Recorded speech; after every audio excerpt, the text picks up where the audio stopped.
മധുര മീനാക്ഷി എന്ന് കേൾവി കേട്ട ദേവിയുടെ ക്ഷേത്രം പണ്ട് പാണ്ഡ്യരാജാക്കന്മാരുടെ വകയായിരുന്നു. പാണ്ഡ്യരാജാക്കന്മാരുടെ രാജധാനി മധുരയിലായിരുന്നതിനാൽ അവർ ആ ദേവിയെ അവരുടെ പരദേവതയായിട്ടാണ് വിചാരിക്കുകയും ആചരിക്കുകയും ചെയ്തു വന്നിരുന്നത്. ഒരിക്കൽ ആ ദേവി വിഗ്രഹത്തിൽ ചാർത്തിയിരുന്ന വളരെ വിലപ്പെട്ടതും രത്നം പതിച്ചതുമായ മൂക്കുത്തി എങ്ങനെയോ കാണാതെ പോയി. ശാന്തിക്കാരൻ നിർമ്മാല്യം വാരി പുറത്തിട്ടതിന്റെ കൂടെയോ അഭിഷേകവും മറ്റും കഴിച്ച സമയം ഓർക്കാതെ ശാന്തിക്കാരന്റെ കൈമുട്ടി തെറിച്ചോ എങ്ങനെയാണത് പോയതെന്ന് ആർക്കും ഒരു നിശ്ചയവുമില്ലായിരുന്നു. മൂക്കുത്തി പോയി എന്ന് കേട്ട് പാണ്ഡ്യരാജാവ് പലവിധത്തിൽ അന്വേഷണങ്ങൾ നടത്തിയിട്ടും ഒരു തുമ്പും ഉണ്ടായില്ല. ബിംബത്തിന്മേൽ ചാർത്തിയിരുന്ന സാധനം ശാന്തിക്കാരനറിയാതെ പോവുകയില്ലെന്ന് തന്നെ ഒടുക്കം രാജാവ് തീർച്ചപ്പെടുത്തി. ശ്രീകോവിലിനകത്ത് ശാന്തിക്കാരനല്ലാതെ മറ്റാരും കയറുക പതിവില്ലാത്തതിനാൽ രാജാവിൻ്റെ വിചാരം അന്യായമായി പോയി എന്ന് പറയാനുമാവില്ല. എങ്കിലും ശുദ്ധാത്മാവും ദേവിയെക്കുറിച്ച് വളരെ ഭക്തിയുമുള്ള ആളുമായിരുന്നു ആ പഴയ ശാന്തിക്കാരൻ. അദ്ദേഹത്തിന് ഈ മൂക്കുത്തി പോയത് ഏതു പ്രകാരമാണെന്ന് വാസ്തവത്തിൽ യാതൊരു അറിവും ഉണ്ടായിരുന്നില്ല. അങ്ങനെ ഉഗ്രശാസനനായ പാണ്ഡ്യരാജാവ് ശാന്തിക്കാരനെ പിടിച്ചുവരുത്തി ചോദ്യം തുടങ്ങി. പല വിധത്തിൽ ചോദിച്ചിട്ടും മൂക്കുത്തി പോയത് ഏതു പ്രകാരമാണെന്ന് അറിഞ്ഞുകൂടാ എന്ന് തന്നെ അദ്ദേഹം പറഞ്ഞു. ഒടുക്കം രാജാവ് 40 ദിവസത്തിനകം ആ മൂക്കുത്തി ശാന്തിക്കാരൻ എങ്ങനെയെങ്കിലും തേടിപ്പിടിച്ച് ഹാജരാക്കണമെന്നും അല്ലാത്തപക്ഷം ശാന്തിക്കാരന്റെ ശിരച്ഛേദം ചെയ്യിക്കുന്നതാണെന്നും കൽപ്പിച്ചു. ഇതുകേട്ട ശാന്തിക്കാരൻ ഒന്നും മറുപടി പറയാതെ വ്യസനത്തോടുകൂടി രാജസന്നിധിയിൽ നിന്നും പോയി. എന്നാൽ ആ ബ്രാഹ്മണന് പലവിധത്തിൽ അന്വേഷിച്ചു നോക്കിയിട്ടും മൂക്കുത്തി കണ്ടെത്താനായില്ല. അങ്ങനെ 39 ദിവസവും കടന്നുപോയി. 39ാം ദിവസം രാത്രിയിൽ പിറ്റേ ദിവസം തൻ്റെ തല പോകുമല്ലോ എന്ന് വിചാരിച്ച് വിഷാദിച്ചുകൊണ്ട് അദ്ദേഹം കിടന്നു. കണ്ണടച്ച സമയം ആരോ അദ്ദേഹത്തിൻ്റെ അടുക്കൽ ചെന്ന്, അങ്ങനെ ഇവിടെ താമസിച്ചാൽ ആപത്തുണ്ടാവും. ഇതാ കാവൽക്കാരെല്ലാം നല്ല ഉറക്കമായിരിക്കുന്നു. ഈ തലത്തിന് പുറത്തിറങ്ങി ഓടിക്കൊള്ളൂ, എന്നാൽ വല്ലതിക്കിലും ചെന്ന് രക്ഷപ്പെടാം എന്ന് പറഞ്ഞു. ഉടനെ അദ്ദേഹം കണ്ണു തുറന്നു നോക്കിയപ്പോൾ ആരെയും കണ്ടില്ല. ഇതാരാണ് ഇങ്ങനെ പറഞ്ഞത്? എന്തോ എനിക്ക് മനോരാജ്യം കൊണ്ട് വെറുതെ തോന്നിയതായിരിക്കും എന്ന് വിചാരിച്ച് അദ്ദേഹം പിന്നെയും കണ്ണുകൾ അടച്ചു. അപ്പോൾ പിന്നെയും ആ ആൾ അടുക്കൽ ചെന്ന്, എന്താ പോകുന്നില്ലേ? വേഗത്തിൽ പോകണം, സംശയിക്കണ്ട, പോകാതെ ഇരുന്നാൽ ആപത്തുണ്ടാകും എന്ന് പറഞ്ഞു. അദ്ദേഹം പിന്നെയും കണ്ണു തുറന്നു. ആരെയും കണ്ടില്ല. അദ്ദേഹം കണ്ണടച്ചപ്പോൾ മൂന്നാമതും മേൽപ്രകാരം പറഞ്ഞു, ഏതായാലും ഈ ഗുണദോഷവാക്കിനെ നിരസിക്കുന്നത് യുക്തമല്ല. ഇത് ദേവി അരുളി ചെയ്തതു തന്നെ ആയിരിക്കും. അതിനാൽ വേഗത്തിൽ പോവുക തന്നെ എന്ന് വിചാരിച്ച് നിശ്ചയിച്ചിട്ട് അദ്ദേഹം അവിടെ നിന്ന് എണീറ്റ് ക്ഷണത്തിൽ പുറത്തിറങ്ങി ഓടിത്തുടങ്ങി. അപ്പോൾ സർവാംഗസുന്ദരിയായ ഒരു ദിവ്യ സ്ത്രീ, വളരെ കാലം എന്നെ സേവിച്ചു കൊണ്ടിരുന്ന അങ്ങ് പോവുകയാണെങ്കിൽ ഞാനും പോരുകയാണ് എന്ന് പറഞ്ഞുകൊണ്ട് അദ്ദേഹത്തിൻ്റെ പിന്നാലെ ഓടിയെത്തി. കുറച്ചു കഴിഞ്ഞപ്പോൾ ആ സ്ത്രീ മുൻപിൽ കടന്ന് ഓടിത്തുടങ്ങി. അത് വലിയ കൂരിരുട്ടുള്ള സമയമായിരുന്നുവെങ്കിലും ആ സ്ത്രീയുടെ ശരീരശോഭയും ആഭരണങ്ങളുടെ പ്രകാശവും നിമിത്തം ആ ബ്രാഹ്മണന് വഴിയിൽ നല്ല പോലെ കണ്ണുകാണാമായിരുന്നു. അങ്ങനെ രണ്ടുപേരും കൂടി 4-5 നാഴിക ദൂരം വരെ ഓടിയപ്പോൾ ആ സ്ത്രീ പെട്ടെന്ന് മറഞ്ഞു കളഞ്ഞു. അപ്പോൾ വഴിയും ദിക്കുമെല്ലാം അന്ധകാരമായി മാറി. കണ്ണു തീരെ കാണാൻ പറ്റാത്തതിനാൽ അദ്ദേഹത്തിന് വളരെ ഭയവും വ്യസനവും ഉണ്ടായി. എങ്കിലും തപ്പിത്തപ്പി പിന്നെയും കുറേശ്ശെ നടന്നു തുടങ്ങി. ക്ഷീണം കൊണ്ട് നടക്കാനും അദ്ദേഹത്തിന് പ്രയാസമായി തീർന്നു. രാജാവിൻ്റെ ആളുകൾ പിന്നാലെ ഓടിയെത്തി പിടിച്ചെങ്കിലോ എന്നുള്ള ഭയവും അദ്ദേഹത്തിന് ഇല്ലായ്കയില്ല. എങ്കിലും ക്ഷീണം നിമിത്തം വല്ലതിക്കലും കുറച്ചിരിക്കുകയോ കിടക്കുകയോ ചെയ്യാതെ നിവർത്തിയില്ലെന്ന് അദ്ദേഹത്തിന് തോന്നി. അപ്പോൾ ഇടിമിന്നലിൻ്റെ പ്രകാശം കൊണ്ട് അദ്ദേഹം ആ വഴിക്കു സമീപത്തായി ഉണ്ടായിരുന്ന വഴിയമ്പലം കണ്ടു. തപ്പിത്തടഞ്ഞ് അദ്ദേഹം അവിടെ ചെന്ന് കയറി 2ാം മുണ്ട് വിരിച്ച് കിടന്നു. മനസ്സിൽ വളരെ ഭയവും വിചാരങ്ങളും ഉണ്ടായിരുന്നുവെങ്കിലും ക്ഷീണം കൊണ്ടോ എന്തോ കിടന്നയുടനെ അദ്ദേഹം ഉറങ്ങിപ്പോവുകയും ചെയ്തു. അക്കാലത്ത് കേരള രാജ്യം അടച്ചുവാണിരുന്ന ചേരമാൻ പെരുമാൾ ഒരു ഭഗവതിയെ പ്രതിഷ്ഠിക്കണമെന്ന് വിചാരിച്ച് വൈക്കത്ത് ഉദയനാപുരത്തും ഒരു സുബ്രഹ്മണ്യനെ പ്രതിഷ്ഠിക്കണമെന്ന് വിചാരിച്ച് ഇപ്പോൾ കുമാരനല്ലൂർ എന്ന് പറഞ്ഞു വരുന്ന സ്ഥലത്തും ഓരോ അമ്പലം പണി കഴിപ്പിച്ച് പ്രതിഷ്ഠയ്ക്ക് മുഹൂർത്തവും നിശ്ചയിച്ച് അതിലേക്ക് വേണ്ടുന്നവയെല്ലാം വട്ടം കൂട്ടിക്കൊണ്ടിരിക്കുകയായിരുന്നു. വഴിയമ്പലത്തിൽ കിടന്നുറങ്ങിയ ബ്രാഹ്മണൻ പിറ്റേ ദിവസം കാലത്തുണർന്ന് കണ്ണു തുറന്നു നോക്കിയപ്പോൾ കുമാരസ്വാമിയെ പ്രതിഷ്ഠിപ്പിക്കാനായി ചേരമാൻ പെരുമാൾ പണിയിച്ച അമ്പലത്തിലായിരുന്നു. ഇതെന്തൊരത്ഭുതം എന്ന് വിചാരിച്ച് അദ്ദേഹം ചുറ്റും നോക്കിയപ്പോൾ അവിടെ ശ്രീകോവിലിനകത്ത് പീഠത്തിന്മേൽ സർവാംഗസുന്ദരിയായ ഒരു ദിവ്യ സ്ത്രീ, ആ ബ്രാഹ്മണന്റെ മുൻപിൽ കടന്നോടിയ ആ ദേവി ഇരിക്കുന്നത് അദ്ദേഹം കണ്ടു. അത് സാക്ഷാൽ മധുര മീനാക്ഷി ആയിരുന്നുവെന്നുള്ളത് വിശേഷിച്ചു പറയണമെന്നില്ലല്ലോ. ആ ബ്രാഹ്മണൻ അമ്പലത്തിൽ നിന്ന് പുറത്തിറങ്ങി അവിടെ കണ്ടവരോടെല്ലാം ഈ ക്ഷേത്രത്തിൽ മധുര മീനാക്ഷി കുടികൊണ്ടിരിക്കുന്നു എന്ന് പറഞ്ഞു. അത് കേട്ടവരെല്ലാം ആ അമ്പലത്തിൽ ചെന്നു നോക്കി. ഒന്നും കണ്ടില്ല. എവിടെയിരിക്കുന്നു എന്നവർ ചോദിച്ചു. ബ്രാഹ്മണൻ ഇതാ ആ ശ്രീകോവിലിനകത്ത് എന്ന് ചൂണ്ടിക്കാണിച്ചുകൊണ്ട് പറഞ്ഞു. ദേവിയെ ആ ബ്രാഹ്മണന് പ്രത്യക്ഷമായി കാണാമായിരുന്നുവെങ്കിലും മറ്റാർക്കും കാണുവാൻ പാടില്ലായിരുന്നു.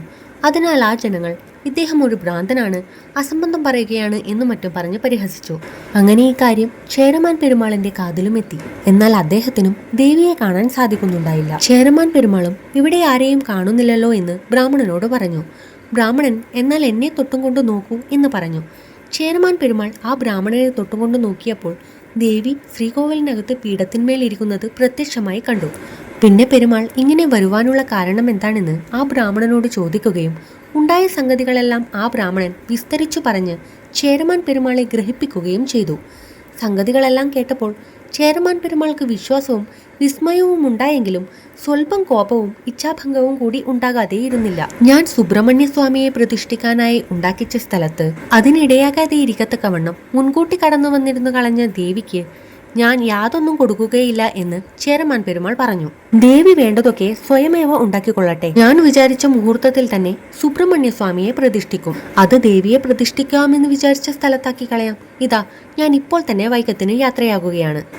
അതും പറഞ്ഞ് അദ്ദേഹം അപ്പോൾ തന്നെ അവിടെ നിന്ന് പോവുകയും ചെയ്തു. ചേരമാൻ പെരുമാൾ അവിടെ നിന്ന് പോയി 5-8 നാഴിക വടക്കായപ്പോൾ ആ പ്രദേശമെല്ലാം ആകസ്മികമായി അതികഠിനമായ മഞ്ഞു വന്ന് നിറഞ്ഞു. അദ്ദേഹത്തിനും കൂടെയുണ്ടായിരുന്നവർക്കും കണ്ണു തീരെ കാണാൻ പാടില്ലാതെയായി. വഴി തിരിച്ചറിയാൻ പാടില്ലാതെ എല്ലാവരും കുഴങ്ങി. അപ്പോൾ ചേരമാൻ പെരുമാളുടെ ഒരു സേവകൻ ഇങ്ങനെ പറഞ്ഞു: നമുക്കിപ്പോൾ ഈ ആപത്ത് നേരിട്ടത് ആ ദേവിയുടെ മായാവൈഭവം കൊണ്ട് തന്നെ ആയിരിക്കണം. അല്ലാതെ ഇപ്പോൾ ഇങ്ങനെ വരാനിടയില്ല. ആ ദേവിയുടെ മാഹാത്മ്യം ഒട്ടും ചില്ലറയല്ല. ആ ദേവിയും ബ്രാഹ്മണനും ഇവിടെ വന്നെത്തിയ കഥ കൊണ്ട് തന്നെ ഇതറിയാവുന്നതാണ്. അതിനാൽ നമുക്ക് മടങ്ങിപ്പോയി അവിടേക്ക് വേണ്ടതെല്ലാം ചെയ്യുകയാണ് വേണ്ടതെന്ന് തോന്നുന്നു. അതുകേട്ട ചേരമാൻ പെരുമാൾ, ഇതാ ദേവിയുടെ മായാവൈഭവം കൊണ്ടാണെങ്കിൽ നമുക്കിപ്പോൾ കണ്ണുകാണാറാകട്ടെ. അങ്ങനെയാവുകയാണെങ്കിൽ ഇവിടെ നിന്ന് നോക്കിയാൽ കാണാവുന്ന ദേശമെല്ലാം ആ ദേവിക്ക് കൊടുത്തേക്കാം. അവിടെ വേണ്ടുന്നതെല്ലാം നടത്തുകയും ചെയ്യാം എന്നും പറഞ്ഞു. ഉടനെ തന്നെ മഞ്ഞു മാറുകയും എല്ലാവർക്കും കണ്ണു കാണാറാവുകയും ചെയ്തു.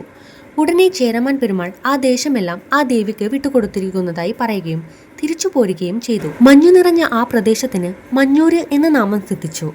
അത് ക്രമേണ മാഞ്ഞൂരായി തീർന്നു. മാഞ്ഞൂർ എന്ന് പറയുന്ന ദേശമെല്ലാം ഇപ്പോഴും കുമാരനല്ലൂർ ഭഗവതിയുടെ വകയായിട്ടു തന്നെയാണ് ഇരിക്കുന്നത്. ചേരമാൻ പെരുമാൾ ദേവീ സാന്നിധ്യമുണ്ടായ സ്ഥലത്ത് മടങ്ങിയെത്തി. ഇവിടെ ദേവീ പ്രതിഷ്ഠ തന്നെ കഴിപ്പിക്കാമെന്ന് നിശ്ചയിച്ച് അതിനു വേണ്ടുന്ന ഒരുക്കങ്ങളൊക്കെ ചെയ്തു. അവിടെ പ്രതിഷ്ഠിക്കുവാനായി ഉണ്ടാക്കി വെച്ച സുബ്രഹ്മണ്യ വിഗ്രഹം ഉദയനാപുരത്തേക്ക് കൊടുത്തയക്കുകയും അത് നിശ്ചിത മുഹൂർത്തത്തിൽ തന്നെ ഉദയനാപുരത്ത് പ്രതിഷ്ഠിപ്പിക്കുന്നതിനും അവിടെ പ്രതിഷ്ഠിപ്പിക്കുന്നതിനായി ഉണ്ടാക്കി വെച്ചിരിക്കുന്ന ദേവീ വിഗ്രഹം ഇങ്ങോട്ട് കൊടുത്തയക്കുന്നതിനും പ്രതിപുരുഷന്മാരെ ചട്ടം കെട്ടി അയക്കുകയും ചെയ്തു. ഉദയനാപുരത്തുണ്ടാക്കി വെച്ചിരുന്ന ദേവീ വിഗ്രഹം സമയത്തിന് വന്നു ചേരുകയില്ലെന്ന് മുഹൂർത്ത ദിവസം അടുത്തപ്പോൾ അറിവ് കിട്ടുകയാൽ ചേരമാൻ പെരുമാൾക്ക് വളരെ വ്യസനമായി.